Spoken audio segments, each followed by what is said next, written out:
सोनू कुमार यादव स्वागत करता हूँ न्यू चैनल मेरा चैनल में बिहार बोर्ड 01। आज स्टार्ट कर रहा हूँ मैं क्लास 10th का पहला चैप्टर, जो कि हमारा है यूरोप में राष्ट्रवाद।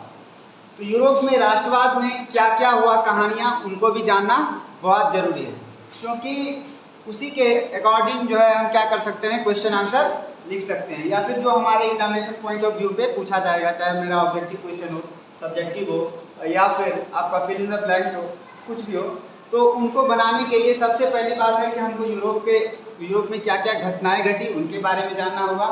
और फिर हमें जब पढ़ने से पहले ये तो पता होना चाहिए कि हमने हिस्ट्री का कौन सा पार्ट मैं पढ़ रहा हूँ, तो उसके लिए जानना, कैटेगराइज करना बहुत ज़रूरी है, क्योंकि आपको ये पता होना चाहिए कि हिस्ट्री जो है कितने भागों में कैटेगराइज किया गया है और क्या क्या उसमें बातें जो है जो कि हमें ये पता होना चाहिए कितना से कितना ईस्वी तक कौन से जो है हिस्ट्री को कैटेगराइज किया गया है। पहले तो हमें पता होना चाहिए हिस्ट्री का पिता कौन है।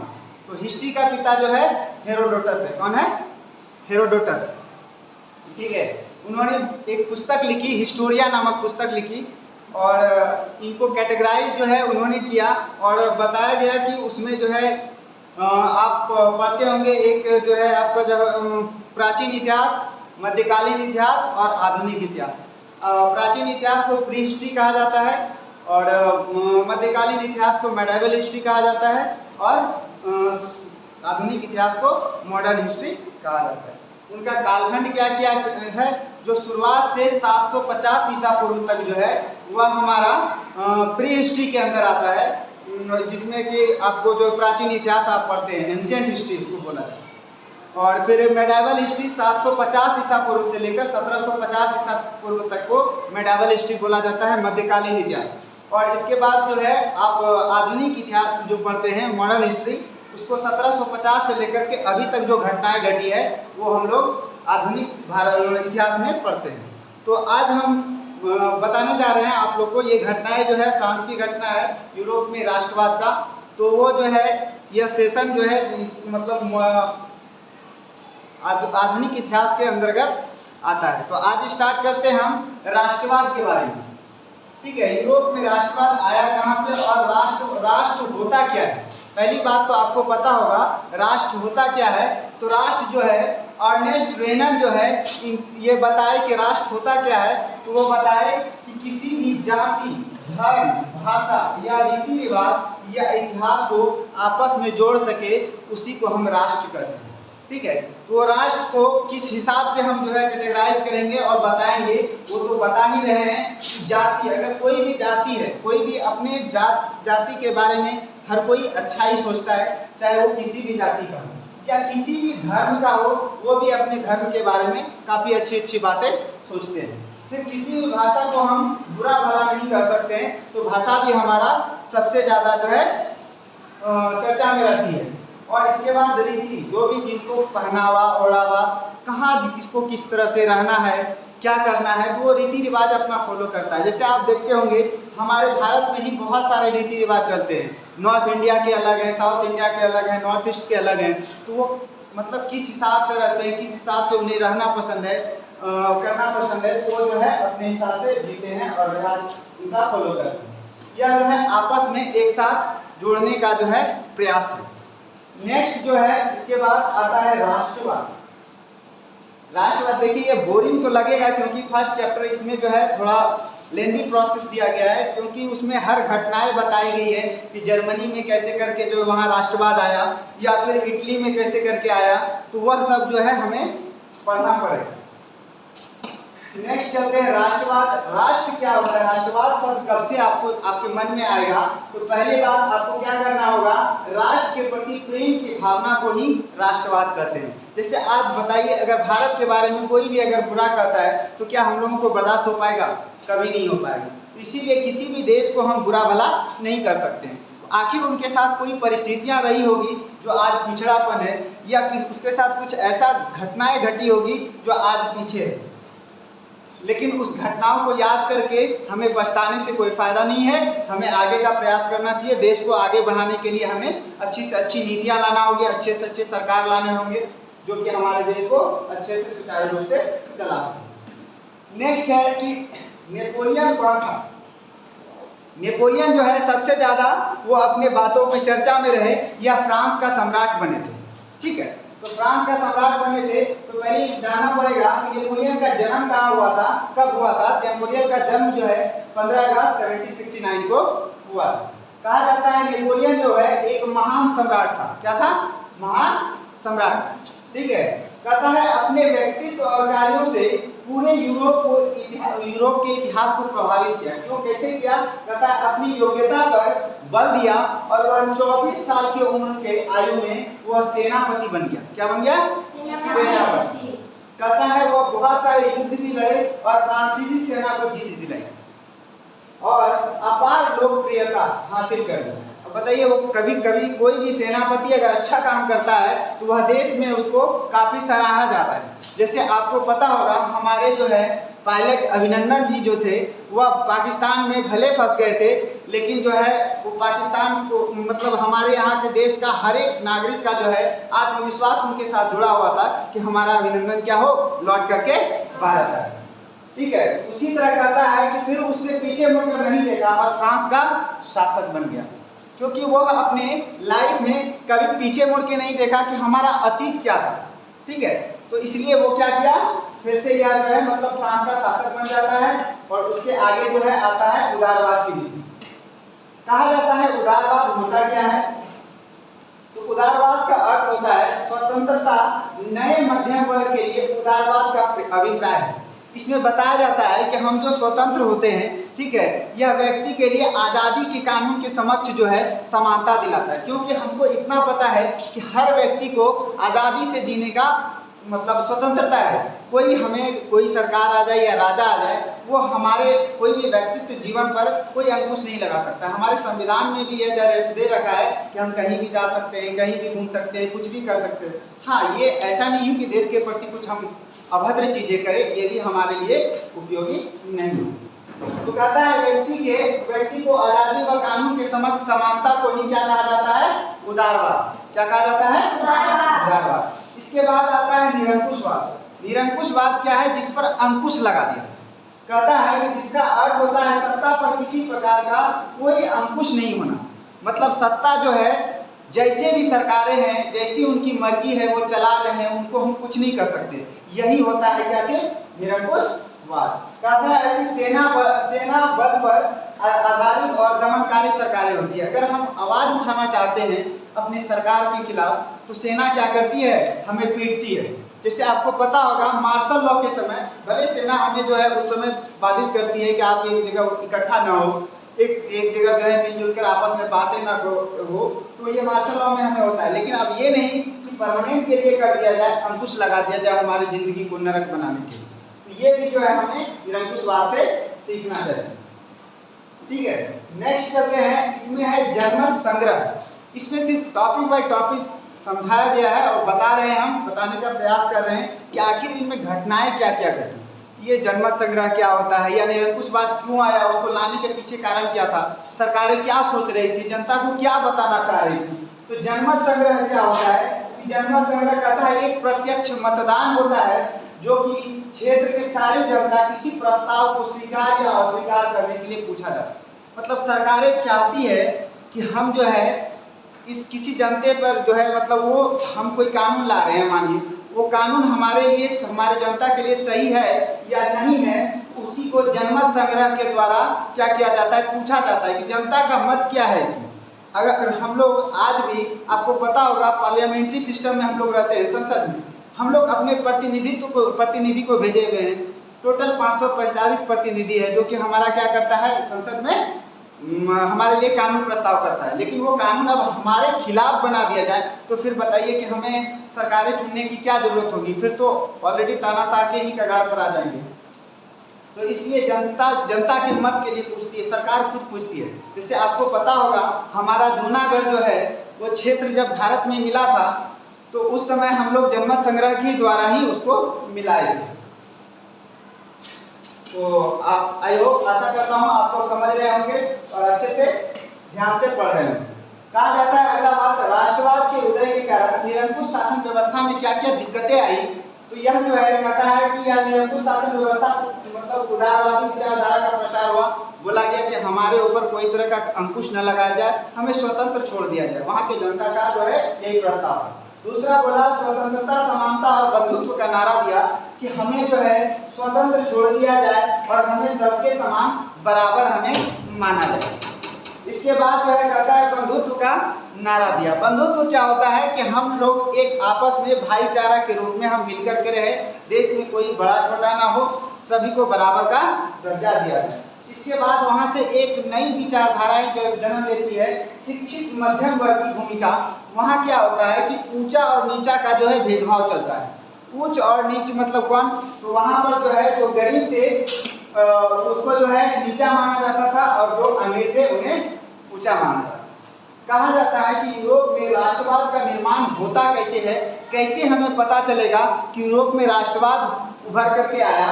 तो कहता है किसी भी राष्ट्र के निर्माण के लिए एक सामूहिक पहचान, राष्ट्र के निर्माण के लिए एक सामूहिक पहचान होना चाहिए। जैसे आपको अभी हम बताए थे जाति, नस्ल, धर्म, ये सब क्या है, हमारी एक पहचान है। संस्कृति क्या है, हमारी पहचान है। यह जो है राष्ट्रवाद उभर करके आता है। कहता है यूरोप में अलग अलग समाज रहते थे, किसी भी क्षेत्र में आप अलग अलग समाज ही देखेंगे।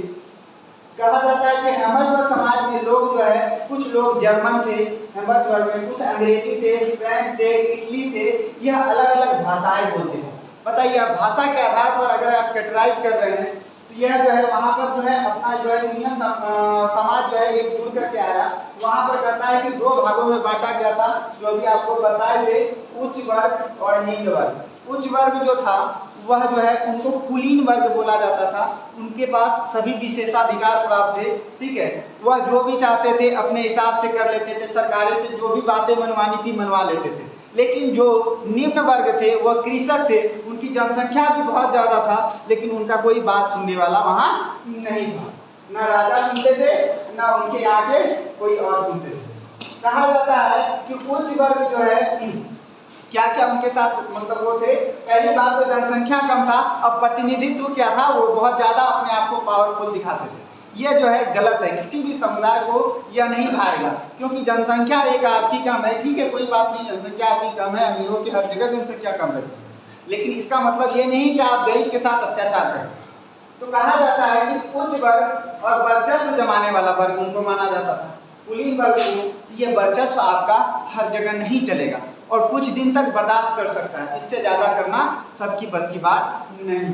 कहा जाता है कि जमींदार जो है यानी ढेर सारे खेतों के मालिक, कुलीन वर्ग जो होते थे उनके पास बहुत सारी संपत्तियां भी अर्जित की जाती थी और कहा जाता है कि उनके पास सभी तरह के अधिकार उनको दिए गए थे। लेकिन अब जो है हम लोग चलते हैं निम्न वर्ग में। निम्न वर्ग की क्या क्या कहानियां हैं, आई होप आशा करता हूँ उच्च वर्ग और कुलीन वर्ग में आप लोग अंतर स्पष्ट कर पाए होंगे। और अब नेक्स्ट चलते हैं हम लोग निम्न वर्ग की ओर। निम्न वर्ग की ओर चलते हैं। इसमें जो है क्या है, कहता है कि निम्न वर्ग की पार्टिसिपेशन ज़्यादा थी, बहुत ज़्यादा जनसंख्या था, लेकिन इनके पास जो है प्रतिनिधित्व जो पावर चाहिए सरकार से बात करने के लिए वो अथॉरिटी इनके पास नहीं दी गई थी। कहा जाता है कि उनको निम्न वर्ग माना जाता था पूरे समाज में। और फिर जमीन ही मतलब उनके पास अपना जमीन भी उतना ज़्यादा नहीं था। कहा जाता है ना तो जमीन थी उनके पास और वो लोग किराए पर रहते थे। अब इस तरह से किसी भी समाज को रखना ठीक नहीं है। कहता है किसी भी प्रकार के अधिकार भी नहीं दिए गए थे कि हम जो है अपने अधिकार के लिए हक के लिए लड़ाई लड़ सकते हैं, सरकार को कुछ कह सकते हैं। तो कहा जाता है कि यानी यूरोपीय समाज कैसा था, समाज असमानता के रूप में विभाजित था, समान एक तरह के वहाँ पर समाज नहीं बना हुआ। कहा जाता है 19वीं सदी के बाद, कब 19वीं सदी के बाद कहा जाता है कि एक नया वर्ग जुड़ गया और वह नया वर्ग बनकर आया नया मध्यम वर्ग। कौन बनकर आया? नया मध्यम वर्ग। कहा जाता है कि नया मध्यम वर्ग था कौन? इन्हीं निम्न वर्ग से उठ करके वो बाहर आए थे। निम्न वर्ग से उठकर बाहर आना मतलब समझने का प्रयास करते हैं कि पढ़े लिखे लोग थे। अब पढ़े लिखे लोग थे वो अपने अधिकार को समझते थे। वो लोग छोटे मतलब शिक्षक थे। अब बताइए किसी को शिक्षा देंगे तो वो शिक्षा के माध्यम से इतना तो उनको पता होगा कि हमें समाज में क्या दर्जा मिलना चाहिए क्या नहीं मिलना चाहिए।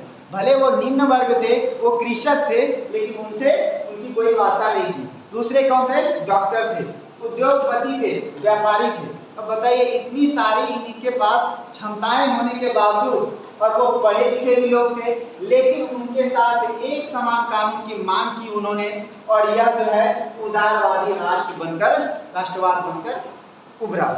अब जो है हम लोग उदारवादी राष्ट्रवाद की तरफ चलते हैं। आशा करता हूँ आप लोग समझ रहे होंगे। इनमें कुछ सुधार करने की अगर कुछ खामियां हो जाए तो सॉरी, माफ कीजिएगा, लेकिन जो है मैं प्रयास करूंगा आप लोगों को अच्छे से अच्छे तरीके से समझाने का। नेक्स्ट चलते हैं उदारवादी राष्ट्रवाद के बाद। उदारवादी राष्ट्रवाद नया मध्यम वर्ग को बोला गया। नया मध्यम वर्ग जो है वह कहता है राष्ट्रवाद के चलते, राष्ट्रवाद के विचार सब जगह फैले लगे।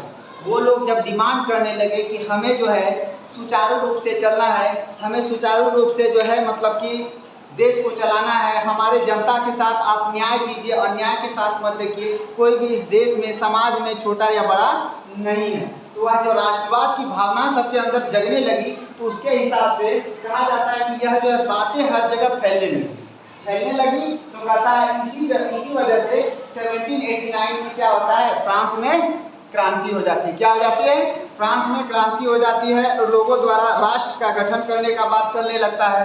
क्रांतिकारी लोग जो है वह सामूहिक पहचान मानने लगते हैं कि हमारी पहचान क्या है, हमारा अस्तित्व क्या है, उनके बारे में भी जानना जरूरी होगा।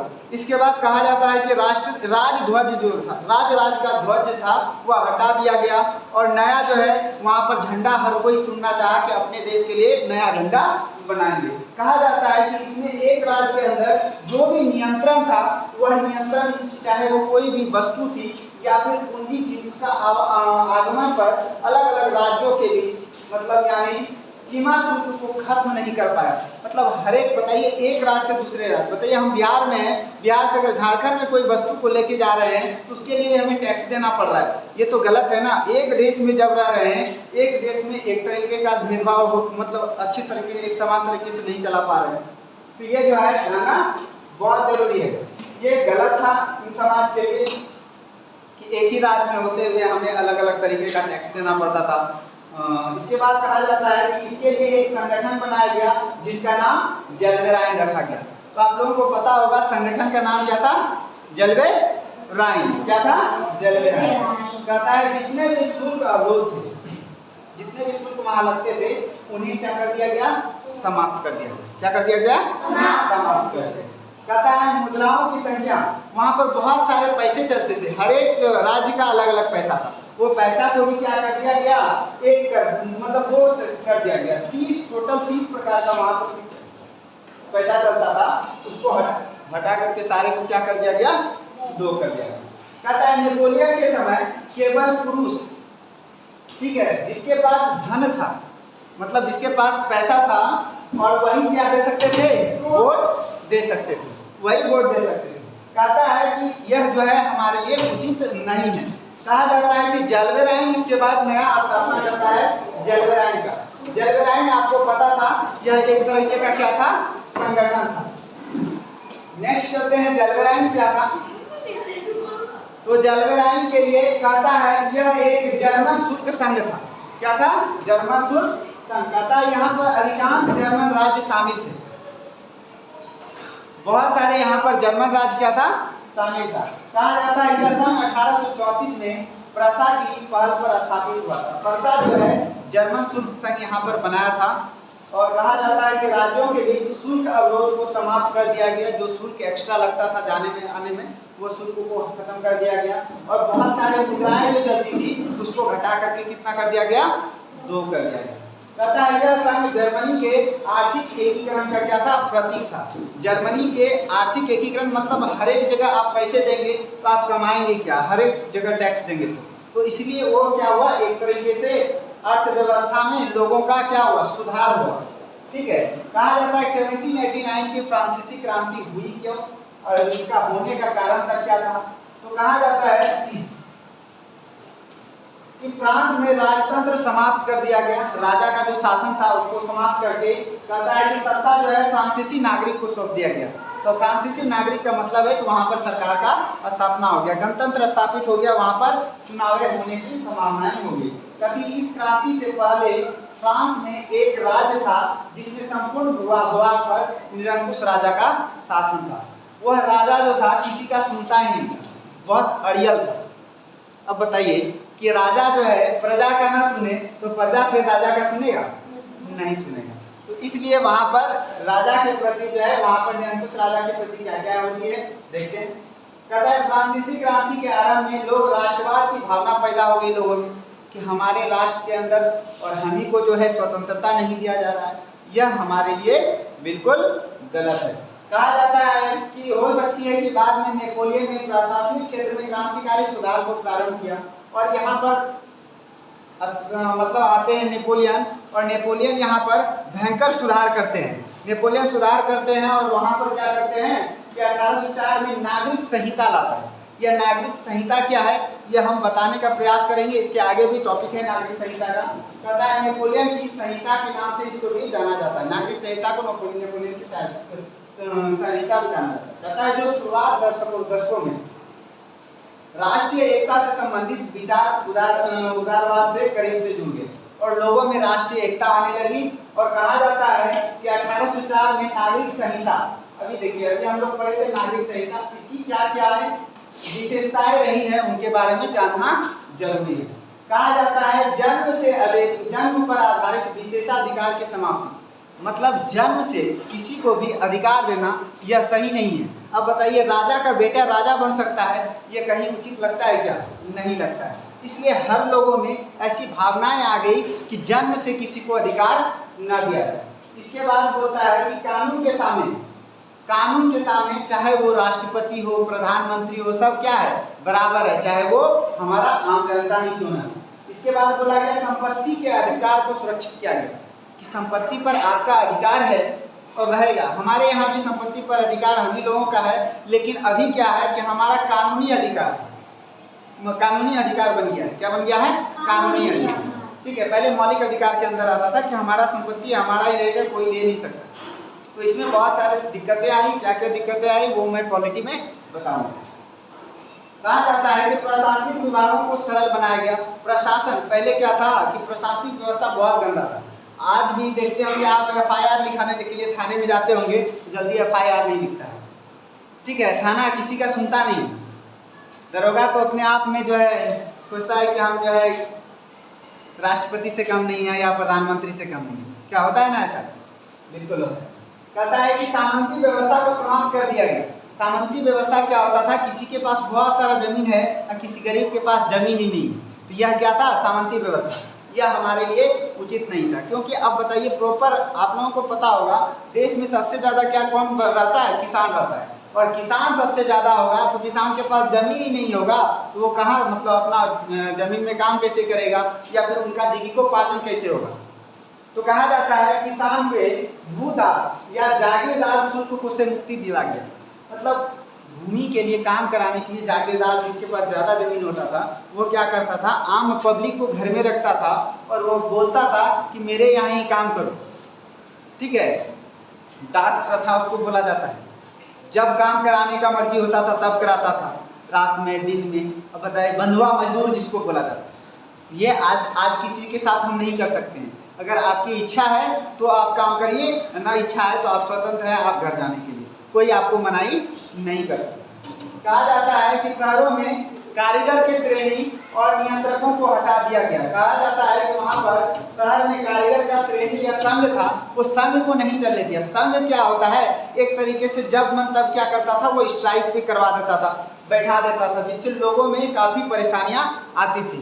क्योंकि आप बताइए कि अगर एक बार आप काम करने के लिए गए हैं, संघ बोला कि आज काम रोक दो, संघ के कहने पे आपने काम रोक दिया, लेकिन संघ के चलते जो है क्या होता है कि आप जो है उसी बीच में आपका घर परिवार कैसे चलेगा? आप उस दिन का जो है जो भी दिहाड़ी मजदूरी मिलने वाला था वो भी नहीं मिलेगा, तो ऐसा परेशानियाँ आती हैं। नेक्स्ट चलते हैं कि जागीरदारी। हो गया था नहीं, चलिए कहा जाता है जागीरदारी क्या है?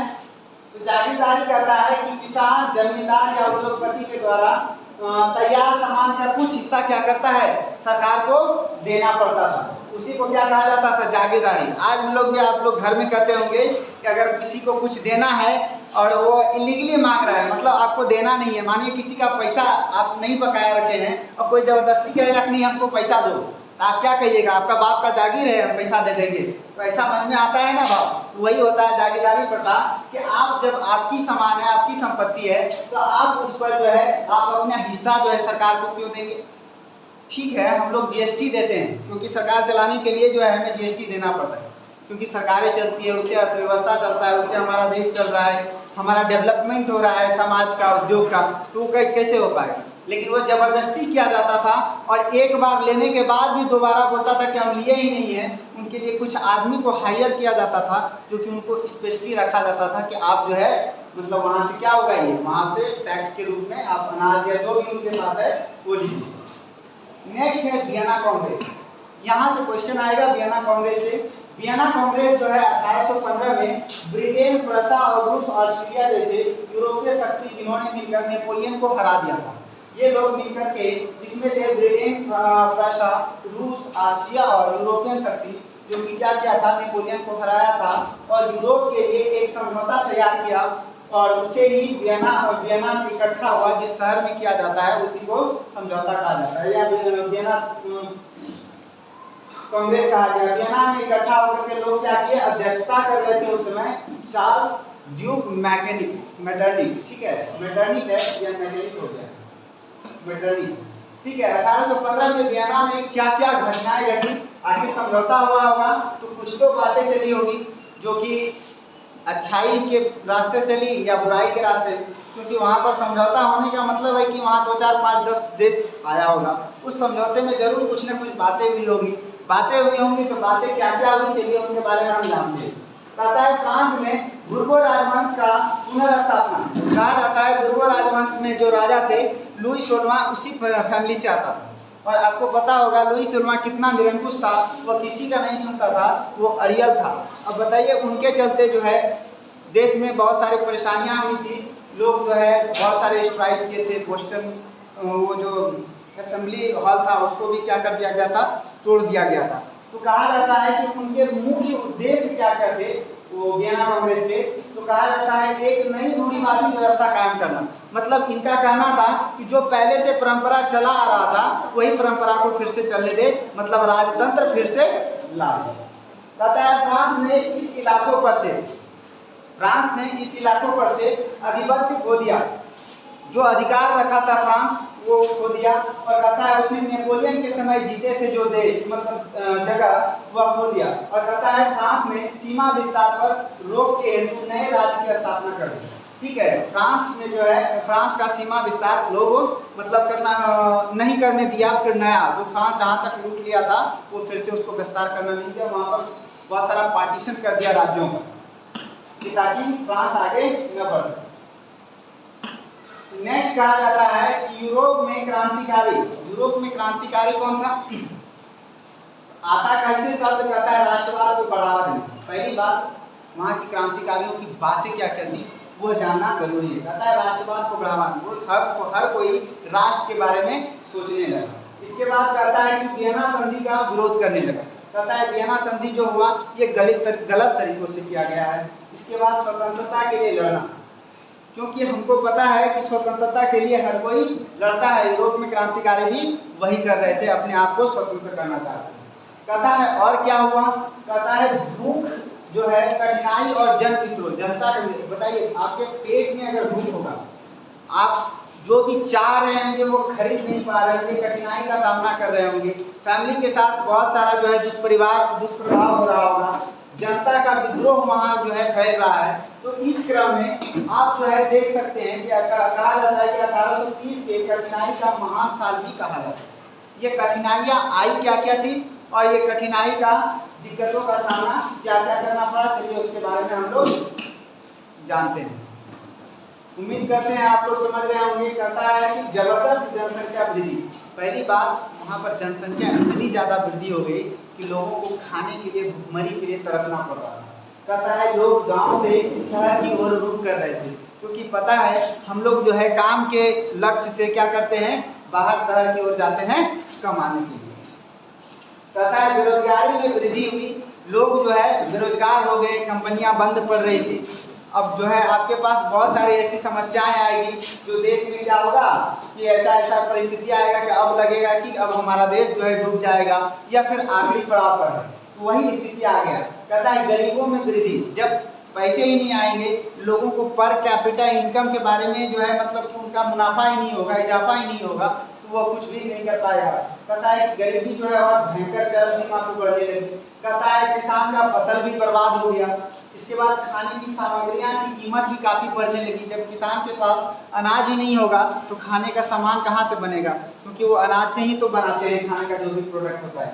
कहता है छोटे छोटे फैक्ट्रियां भी बंद होने लगी। व्यापक बेरोजगारी के खिलाफ लोग सड़क पर उतर आए।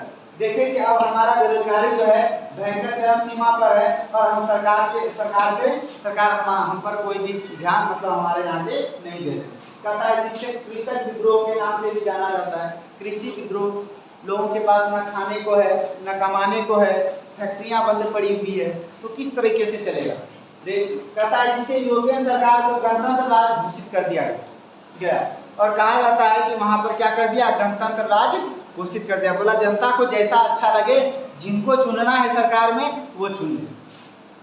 कहता है कि ठीक है, गणतंत्र जब स्थापित हुआ तो वहां पर कुछ कानून भी बना होगा। कानून क्या क्या बना होगा, चलिए हम देखते हैं। कानून में एक चीज हुआ कि 21 साल से अधिक उम्र के लोगों को वोट डालने का अधिकार दिया गया। और आपको पता होगा कि 21 साल से वोट देने का अधिकार जो है मतलब कि 21 वर्ष से ज़्यादा जो है जितने भी लोग हो सकते हैं वो वोट देने के उनको अधिकार मिलते हैं। अब बता सकते हैं कमेंट में कि हमारे यहाँ भारत में अभी हम लोगों को वोट देने के लिए कितनी आयु की आवश्यकता होती है। नेक्स्ट क्या है कि सभी नागरिकों को काम के अधिकार की गारंटी दी गई और बोला गया कि हमारे यहाँ के जितने भी नागरिक हैं उनको सभी को काम देंगे, क्योंकि कोई भी सरकारें आती है तो वो बोलती है कि हम सभी को मतलब रोजगार देंगे। आप लोगों को पता होगा हमारे यहाँ भी जब से आप 2014 से देख ही रहे होंगे कि बीजेपी की जब से शासन आई है तब से लोग बेरोजगारी का मार झेल रहे हैं, क्योंकि हमारे यहाँ का भी पॉपुलेशन काफ़ी बहुत ज़्यादा हो गया है और इस वजह से लोगों को रोजगार भी नहीं मिल रहा है। अब वाकई है लाजमी कि सभी को तो सरकारी जॉब मिल नहीं सकता, लेकिन अब कर भी क्या कर सकते हैं। खैर हम लोग भी बेवकूफ़ बन करके जो है वोट देते हैं और कहते हैं कि हमारी सरकारें कमी है, ये है वो है, क्योंकि हम लोगों को भी अपने पर जब तक हम लोग काबिल नहीं बनेंगे तब तक हमें नहीं लगता है कि सरकारें जो है कुछ ठोस कदम उठाएंगी, क्योंकि सरकारें कुछ करना चाह रही है लेकिन उतना डेवलप नहीं कर पा रही है जितना हमको करना चाहिए। क्योंकि हर एक नागरिक का ये दायित्व बनता है कि वह जो है क्या करे, हमारे यहाँ परस्पर रूप से सुचारू रूप से चलाने के लिए हम लोग भी अथक प्रयास करें, जो कि जितना पॉसिबल हो सके। कहा जाता है कि रोजगार उपलब्ध कराने के लिए कारखाने उपलब्ध कराए गए। तो बोला गया कि वहाँ पर गणतंत्र के बाद कानून जब बना तो बोला कि 21 वर्ष से जितना भी प्लस का आयु का होगा उसको क्या देंगे, वोट देने का अधिकार देंगे। बोला सभी को रोजगार की मतलब काम की क्या देंगे, गारंटी, सभी लोग काम कर पाएंगे। इसके बाद बोला गया कि हम लोग कारखाना खोलेंगे। क्या खोलेंगे, कारखाना, और कारखाना में क्या मिलती है, जॉब। ठीक है, कहा जाता है कि इन सभी से धीरे धीरे गरीबी और बेरोजगारी क्या होने लगी, कम होने लगी। कहा जाता है कि जब बेरोजगारी और ये कम होने लगा इसके बाद बात और भी कुछ अब देखिए, सरकार के पास डेली डेली कुछ ना कुछ मुद्दा होना चाहिए ताकि हमारे यहाँ कुछ ना कुछ नया नया क्रिएटिविटी हो। इसके बाद नारी का बात आया कि नारी जो है, ये नारी बाल शक्ति स्त्री जो है यह किसको कहा गया। तो देखिए कहता है कि हम लोगों के पास आज भी हमारे यहाँ का क्या है कि हम लोग पुरुष ही प्रधान हैं। हम लोग जो चाहें वो पुरुष ही क्या कर सकते हैं। महिला को हम लोग मतलब नीचा समझते हैं कि महिला कुछ नहीं कर सकती। खैर ये सब बात कहना जो है सही नहीं है, क्योंकि आज हमारे समाज में महिलाएं भी बढ़ चढ़ के भाग ले रही है और काफ़ी अच्छा प्रयास भी कर रही है समाज को आगे ले जाने के क्रम में। खैर स्त्री को जो है बहुत समय से ही दबाया जा रहा था और कहा जा रहा था कि हमारा जो है समाज में स्त्रियों का कोई सम्मान नहीं है, ऐसे वैसे 9-17, लेकिन ये कहना उचित नहीं है। कहा जाता है पुरुषों को सामाजिक, आर्थिक और राजनीतिक समानता की सोच के आधार पर, ठीक है, महिलाओं के अधिकार और हितों का बोध जो है नारीवाद कहलाता है। क्या कहलाता है? नारीवाद। क्योंकि अब जो है हम लोग जो है महिलाओं के बारे में ही सोचने लगे। ठीक है, कहा जाता है कि विचारधारा जो है यह क्या होता है, कहता है एक खास प्रकार की सामाजिक और राजनीतिक दृष्टि को इंगित करने वाली विचारों के समूह को क्या कहा जाता है? विचारधारा। ठीक है, मतलब हम जो सोच रहे हैं वो सभी लोग सोच रहे हैं। जैसे गांधीवादी क्या है? विचारधारा है। गांधी जी जो सोचते थे आज भी हम लोग सोच रहे हैं कि गांधी जी सोच रहे थे जैसे ये करना है, हमारे समाज को आगे बढ़ाना है। जब तक गरीब का परचेजिंग पावर जो है मतलब बढ़ेगा नहीं तब तक जो है हमारा देश गुलाम ही रहेगा। ऐसे बहुत सारा प्रयास जो है किए जा रहे हैं ताकि जो है गरीब की स्थिति को क्या किया जाए? बढ़ाया जाए। कहता है जर्मनी और इटली का निर्माण कैसे हुआ, उनके बारे में हम जानने का प्रयास करेंगे। जर्मनी का एकीकरण हम लोग पहले स्टार्ट करते हैं। किसका एकीकरण? जर्मनी का एकीकरण जो है बिस्मार्क के द्वारा जो है सबसे फाइनली किया गया, जो कि उन्होंने रक्त और लौह की नीति अपनाई थी। और कहा जाता है कि इनका जन्म 1815 में ब्रेंडेनबर्ग में हुआ था। और यह जो है प्रसा और ऑस्ट्रिया से युद्ध किया था और ऑस्ट्रिया को हराए भी थे यह 1865 में, और फ्रांस के साथ यह युद्ध की। कहता है 1848 में यूरोपियन सरकार ने बहुत कोशिश की। 1848 में यूरोपियन सरकार ने बहुत कोशिश की कि वह जर्मनी का एकीकरण कर दे, परंतु वह ऐसा नहीं कर पाए। वह जर्मनी का एकीकरण नहीं कर पाए। और कहा जाता है कि जो राष्ट्र निर्माण की यह उदारवादी पहल, राष्ट्र को बनाने के लिए यह उदारवादी पहल जो है वह राजशाही और फौज की ताकत ने मिलकर दबा दी। कहा जाता है कि वहाँ की यूरोपियन सरकार चाहते थे कि यहाँ जर्मनी का एकीकरण कर दें, लेकिन वहाँ पर क्या किया जाता था कि राजशाही और फौज का ताकत जो है उनको एकीकरण करने से मना किया गया। ठीक है, कहता है जिसके बाद प्रसा ने यह भार उसके ऊपर लेते हैं। ठीक है, प्रसा जो है यह भार लेता है कि हम जो है जर्मनी का एकीकरण कर देंगे। ठीक है, भार अपने ऊपर लेते हुए कहा कि वह जर्मनी का एकीकरण करके ही रहेंगे। और कहा जाता है कि उस समय प्रसा का मुख्यमंत्री ऑटोमन बिस्मार्क का जनक माना जाता है। ठीक है, कहा जाता है प्रसा का मुख्यमंत्री वहाँ पर जो है ऑटोमन बिस्मार्क का जनक माना जाता है, और जो कि प्रसा ने एक राष्ट्रीय एकीकरण के आंदोलन का नेतृत्व भी किया था। प्रसा जो है एक राष्ट्रीय जो है मतलब कि एकीकरण करने के लिए आंदोलन भी चलाया था।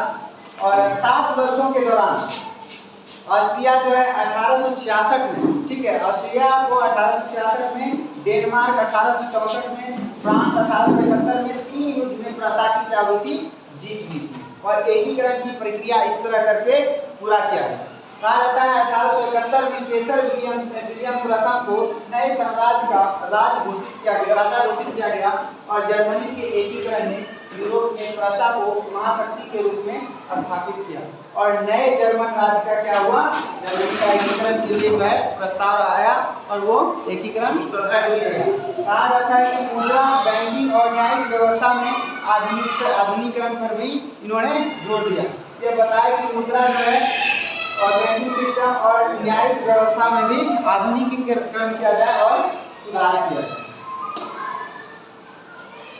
नेक्स्ट चलते हैं हम लोग इटली का एकीकरण के बारे में। इटली का एकीकरण जो है, इटली जो है टोटल 7 भागों में बटा हुआ था। आई होप आशा करता हूँ आप समझ रहे होंगे, और अगर अच्छा लगे तो आप लाइक एंड कमेंट करें, क्योंकि आपके लिए काफ़ी बेहद हमको लगता है कि इम्पोर्टेंट होगा और आपके लिए एग्जाम में काफ़ी हेल्पफुल भी होगा। और इसके आगे जो है नेक्स्ट हम जो है क्लास 10th का जितना इसका जो है क्वेश्चन आंसर होगा यूरोप में राष्ट्रवाद का, वो क्वेश्चन आंसर कराने की कोशिश करेंगे। जितना भी ऑब्जेक्टिव हो गया या फिर फिलिंग द ब्लैंक्स हो गया, मैचिंग हो गया, शॉर्ट क्वेश्चन हो गया, लॉन्ग क्वेश्चन हो गया, ये सारा कराने का हम प्रयास करेंगे। 1830 के दशक में यूसेफे मेरनी जो है इटली का एकीकरण का कार्यक्रम प्रस्तुत करता है और कहता है कि 1830 से 48 के क्रांतिकारी विद्रोह में वो असफल हो जाते हैं और द्वितीय चरण आता है गौरीवादी का, जो कि गौरीवादी आपको पता होगा कि उन्होंने तलवार पे अपना जो है क्या किया था, मतलब एकीकरण करवाया था इटली का। तो गौरीवादी का यहाँ पर इटली के एकीकरण में 3 नाम आते हैं जो उभर करके, एक था मेजनी, काबूर और गौरीवादी। मेजनी का जो है डिस्क्रिप्शन जान लेते हैं। मेजनी का जन्म 1805 में हुआ था, जो कि वारसई में हुआ था 1831 में, उन्होंने यंग इटली की स्थापना किया था। और बर्न में 1834 में यंग यूरोप की स्थापना किया था। और इसके बाद 1810 में आपका काबुल का जन्म होता है और वह सैनिक के रूप में बहुत ज़्यादा जो है कूटनीतिक व्यवस्था, सैनिक में भी सुधार करते हैं, कूटनीतिक व्यवस्था में भी सुधार करते हैं। और 1805 में उन्होंने कृषि, व्यापार और नौसैनिक मंत्री के रूप में भी अपना प्रभार संभाला था। लेकिन 1852 में क्या होता है, प्रधानमंत्री का जो है शपथ लेता है और वह कृषि के रूप में बहुत ज़्यादा बदलाव करते हैं, कृषि में, रेलवे में और फिर जो है अपना जो है नौसेना में या फिर सैनिक में। तो ये जो है बहुत अथक प्रयास करते हैं। इसके बाद आते हैं गौरीवाली, जो कि उनका जो है 1827 में नीस में उनका जन्म हुआ था और यह यंग इटली का स्थापना करते हैं। और जो है इनको मृत्यु दंड की सज़ा सुना दिया गया था क्योंकि यह क्रांतिकारी विद्रोही रूप में थे। तो यह जो है मतलब इनको जो है मौत का सज़ा सुनाने के बाद यह क्या करता है, देश छोड़ करके भाग जाता है, विदेश भाग जाता है। वह 1848 में इटली से वापस आता है और गौरीवाली ने अपनी तलवार की नोक पर इटली का एकीकरण करवाया था। तो इनका चलते हैं जितने चरण गौरीवाली का देखते हैं। गौरीवाली का जो है गौरीवाली की तलवार ने इटली का एकीकरण जो है पूरा किया करता है। वह व्यवसाय से एक नाविक था, वह पेशे से एक नाविक था। गौरीवाली युद्ध की नीति में विश्वास करता था। कहा जाता है कि वह जानता था कि बिना युद्ध के इटली का एकीकरण संभव नहीं हो सकता। वह एक विद्रोही प्रभाव का था, भले उनको चाहिए कुछ भी नहीं था, लेकिन वह जो है बहुत प्रयास किया इटली के एकीकरण में। कहा जाता है कि वह जो है सेना का एक टुकड़ा जो है तैयार करता है, सशस्त्र सेना का, और वह लाल कुर्ती कहलाता है। वो सेना का नाम रखता है लाल कुर्ती। तो ये क्वेश्चन भी आता है कि लाल कुर्ती का गठन किसने किया था, तो लाल कुर्ती का गठन गौरीवाली ने किया था। कहा जाता है कि लाल कुर्ती और स्थानीय किसानों की सहायता से सिसिली पर वह अधिकार कर लेता है और सिसिली में विक्टर इमैनुअल के नाम पर गौरीवाली ने सत्ता पर अपना आधिपत्य जमा लेता है। ठीक है, तो यह जो है कहा जाता है कि यह गणतंत्र का यहीं से स्थापना हो जाता है। कहा जाता है 1859 में फ्रांस ने सर्डिनिया पीडमोंट का जो है एक चतुर कूटनीतिक संधि का ऐलान करता है और करने के बाद इसके माध्यम से ऑस्ट्रियाई बलों को हरा दिया गौरीवाली ने। और कहता है 1861 में इमैनुअल द्वितीय को इटली का राजा घोषित कर दिया और इन्होंने गौरीवाली ने कुछ भी अपने पोस्ट के लिए नहीं किया कि वो ये नहीं सोचा कि हमें जो है कुछ अच्छा पोस्ट चाहिए। वो चाहते थे नया पोस्ट कुछ ले सकते थे, वो वहाँ के जो है कुछ प्रधानमंत्री वगैरह बन सकते थे, लेकिन उन्होंने कोई ऐसा पोस्ट नहीं लिया। कहा जाता है कि जोसेफ मैथनी जो है इनका जन्म 1807 में होता है और जेनेवा में 1807 में इसका जो है मैथनी का इनका जन्म होता है। और 24 साल की युवावस्था में वह जो है लिगोरिया में क्रांति करने के लिए उन्हें 1831 में देश से निकाल दिया गया। जैसे गौरीवाली को निकाल दिया गया था, उसी तरह से जो है मैथनी को भी निकाल दिया गया। कहा जाता है कि उसके बाद वह 2 साल भूमि के अंदर, मतलब भूमिगत, मतलब किसी को नहीं दिखना उसी को भूमिगत कहा जाता है। कहा जाता है कि पहला जो है मार्सेई में यंग इटली और दूसरा बर्न में, जो अभी जैसा बताया गौरीवाली का। कहा जाता है कि मैथनी जो है राजतंत्र का जोरदार विरोध किया और जो है इसने प्रजातांत्रिक सपनों में रूढ़िवादियों के मन में भय भर दिया और कहा कि मेटरनिक ने उसे हमारी सामाजिक व्यवस्थाओं का सबसे खतरनाक दुश्मन बताया। ठीक है, और उनको जो है मतलब मेटरनिक को जो है बताया गया कि यह समाज के लिए सही नहीं है, समाज का ये दुश्मन है। तो ये इस तरह करके जो है हमारा इटली का एकीकरण हुआ। नेक्स्ट करते हैं काउंट कैमिलो द काबुल। यह कौन थे? यह सार्डिनिया का जो है यह प्रमुख मंत्री था, सार्डिनिया का प्रमुख मंत्री था। कहा जाता है कि इटली के प्रदेशों को एकीकृत करने वाले आंदोलन का नेतृत्व किया और वह स्वयं न तो एक क्रांतिकारी था और न ही गणतंत्र में विश्वास रखने वाला था।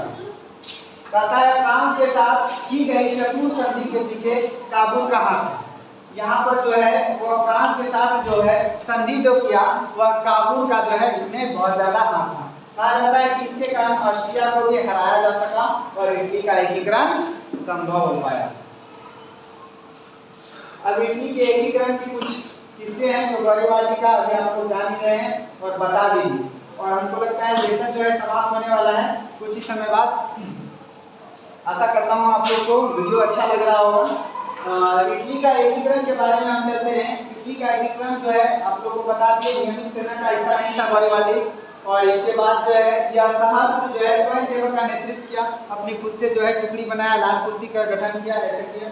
यह जो है 1860 में दक्षिणी इटली और 2 सिसिली के राज्य में प्रवेश कर जाते हैं और स्पेनिश शासकों को हराने के लिए स्थानीय किसानों के साथ मदद देते हैं, ठीक है, समर्थन पाने में सफल रहते हैं, और किसान से ही वो क्या करते हैं, किसान को ही वो सेना बना करके तैयार करते हैं। कहता है उसने दक्षिणी इटली सिसिली का राजा इमैनुअल द्वितीय को सौंप दिया, मतलब कि वह जो है दक्षिणी इटली और सिसिली को जो है राजा इमैनुअल को सौंप दिया, और वह इस प्रकार इटली का एकीकरण भी संभव कर दिया, और वह कोई पोस्ट भी नहीं है। कहा जाता है कि यहाँ पर आप कुछ प्रतीक के बारे में समझना चाहते हैं, क्योंकि आपको पता होगा कि हमारे जैसे देश के झंडे को जब नाम लेता है तिरंगा, हम लोगों को देश का झंडा सामने आता है, उसी तरह वहाँ पर जिस हिसाब से वो लोग जी रहे थे, जिस हिसाब से राजा का शासन चल रहा था, जनता को कोई भी तरह का लाभ नहीं पहुँचाया जा रहा था। अगर जनता कुछ बोलता था तो उनके साथ जो है दुर्व्यवहार किया जाता था राजा के